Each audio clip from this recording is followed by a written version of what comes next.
The galaxy had been quiet for almost 100 years. The Great War between the Varkon Dominion and the Zyrith Swarm had ended long ago, leaving only dust, broken ships, and silent worlds behind. Once, entire star systems had burned with the light of battle, but now only cold metal drifted through empty space. Everyone believed the age of war was finished. New generations were born into peace. They grew up listening to stories about brave warriors and lost empires, but those tales felt like legends, not history. The Galactic Council worked to keep the peace.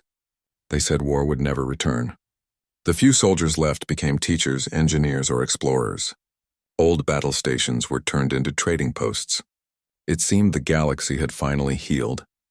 Then one day, strange signals began to appear from the dark edges of known space. At first, the signals were faint, just a few bursts of static like echoes from the past. But soon they grew stronger. The Council's scanners detected patterns, organized, rhythmic, and deliberate. They were messages, but no one could understand them. A few thought it might be a natural phenomenon. Others said it was the return of pirates or the remains of an old machine intelligence. But one scientist noticed something. The signals followed an ancient code, one that hadn't been used for centuries. It was human. Most of the galaxy had forgotten that name. Humans. They had once lived on a small world called Earth and built colonies across nearby stars. They fought in every major conflict and earned both respect and fear. But after the Great Collapse, they vanished. Some said they destroyed themselves. Others said they had gone into hiding beyond the galactic rim. Whatever the truth was, no one had seen them for generations. Humanity had become a myth. When the news spread that the signals were human, many laughed. They said it was impossible. Humanity was gone. But a few older races grew silent. They remembered what humans were capable of.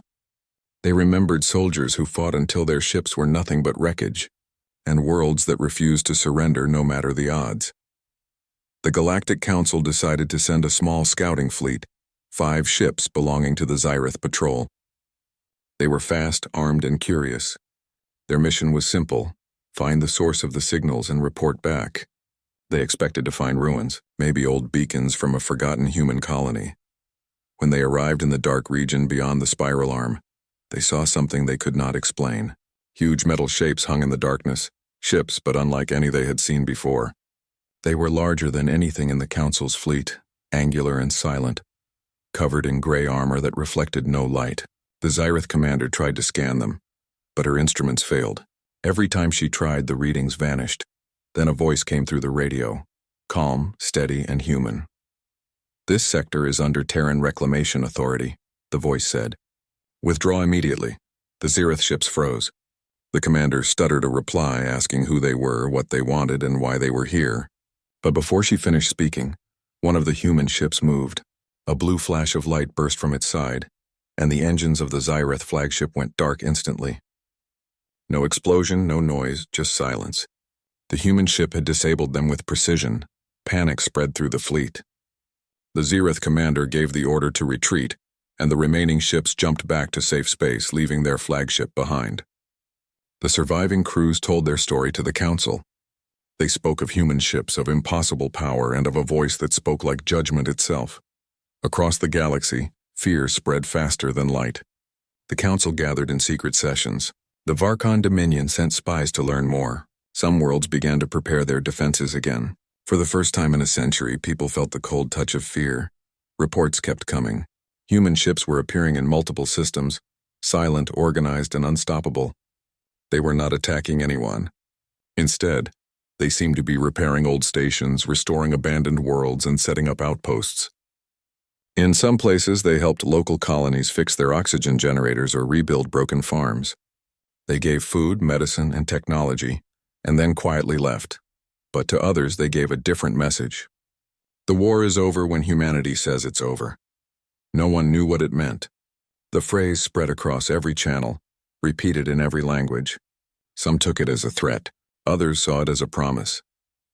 On the world of Viridian, an old historian named Kalir watched the human broadcasts with tears in his eyes. He had studied Earth's history, its rise and fall, and he whispered softly, "They're not coming to fight. They're coming to fix what we broke." But not everyone agreed. In the council chambers, the ambassadors argued. Some wanted to welcome the humans and form an alliance. Others wanted to stop them before they grew too strong. The memory of human wars still haunted them. Wars where humans fought until both sides were gone, yet somehow still won. As the arguments continued, the humans kept advancing. Their ships moved with purpose, rebuilding what was lost, reviving planets poisoned by the old wars. The blue light of their engines became a symbol, a soft glow against the darkness of space. Wherever that blue light appeared, silence followed. Pirates vanished. Raiders surrendered. Systems that had fought for decades suddenly laid down their arms. It was as if humanity carried not only strength, but also a strange kind of peace. But there was still fear, the kind that comes when something powerful acts without explanation. The council needed answers. They sent message after message to the humans requesting talks. The humans never refused, but they never agreed either. They just kept working, repairing, restoring, and watching. On one remote moon, a group of alien miners were trapped after a storm destroyed their shelter. They expected to die, until a massive human dropship descended through the storm guided by drones. The humans rescued them, treated their wounds, and gave them food. Before leaving, one of the rescuers said only one sentence: "No one gets left behind again." The miners told everyone what happened. The story spread faster than any official broadcast. People began to whisper that maybe the humans were not returning for war at all. Maybe they had seen what the galaxy had become, broken, tired, and divided, and had decided to do something about it. But in the deepest corners of space, not everyone believed in their kindness. Some powerful factions began to move their fleets again, afraid of losing control. They said if humanity had truly returned, then history was about to repeat itself, a history written in fire and stars. The truth was simple, but frightening. Humanity had disappeared for 100 years. In that time, they had rebuilt, learned, and watched from afar. Now they were returning, not as conquerors, not as saviors, but as something the galaxy had never seen before.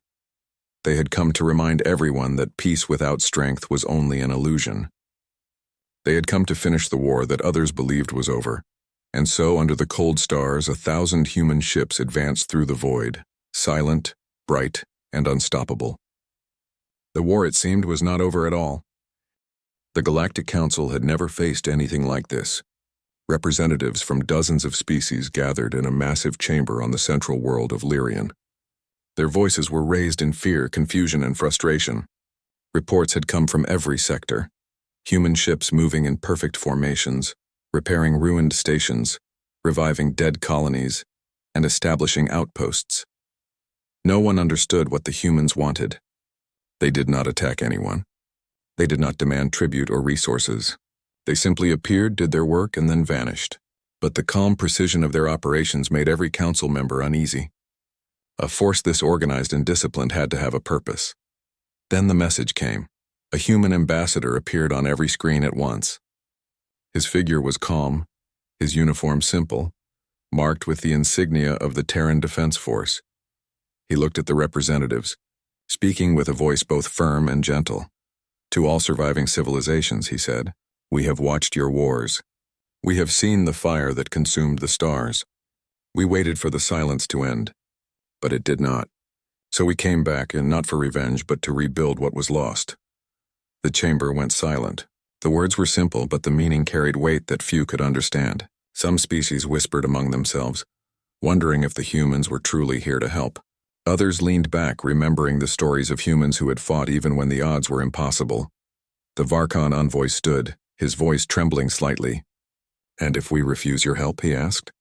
He spoke carefully, aware that the humans were watching every word. The ambassador did not hesitate.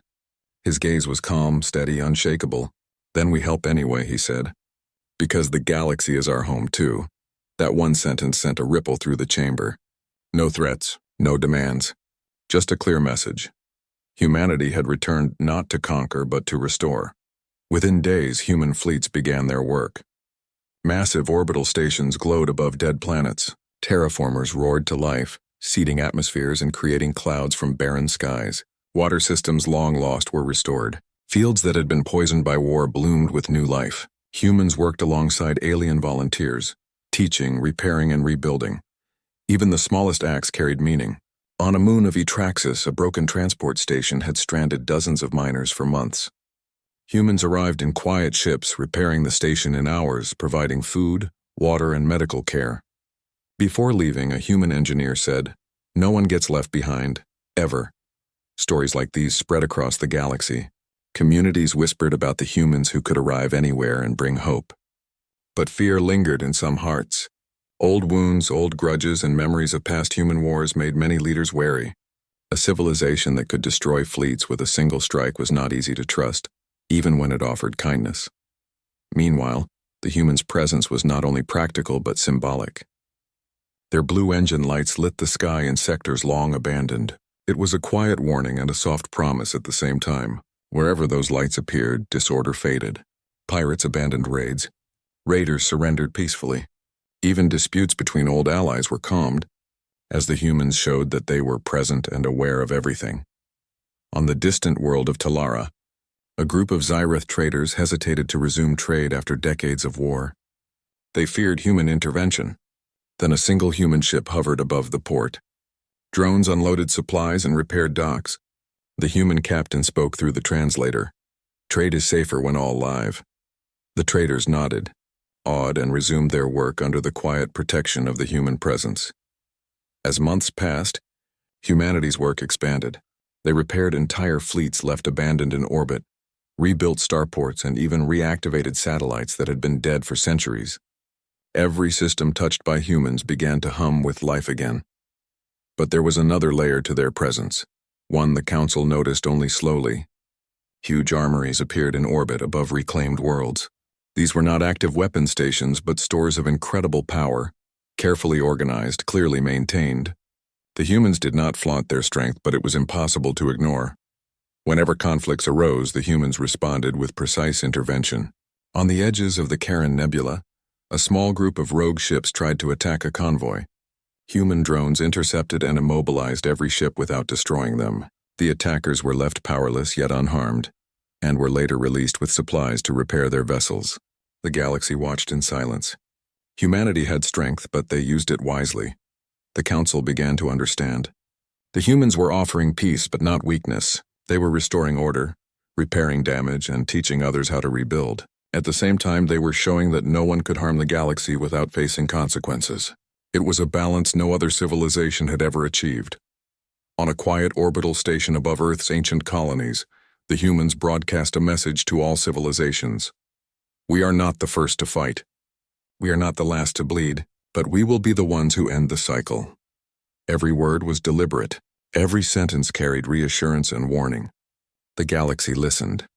Alien children born after the war stared at human ships in awe, dreaming of the stories they would tell their own children. Adults remembered the old legends of human bravery and smiled, finally believing that myths could be real. Even the Council, hardened by centuries of diplomacy and conflict, began to see that humanity's arrival was more than intervention. It was leadership. Not through force, not through intimidation, but through action and example. In sectors long abandoned, trade resumed. Farms flourished. Cities were rebuilt. Old enemies began talking again, inspired by humans who moved among them as helpers, teachers, and mediators. And everywhere humans went, they left the same quiet message. The war is over when humanity says it's over. By the end of the first year of their return, blue lights from human engines shone in nearly every sector. Ships repaired and rebuilt, colonies restored, and knowledge shared. Humanity had returned not to conquer, not to fight, but to bring hope and order where none had existed for decades. Yet the galaxy remained alert. Some watched the humans with suspicion, waiting for the first mistake. But as every day passed, it became clear. The humans had a plan that none could fully understand. They had returned not as aggressors, not as conquerors, but as caretakers and protectors.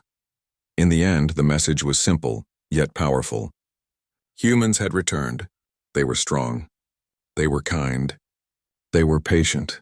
And they would not allow the galaxy to fall into chaos again. The stars glowed a little brighter under the steady blue of Terran engines, and across every world creatures of all shapes and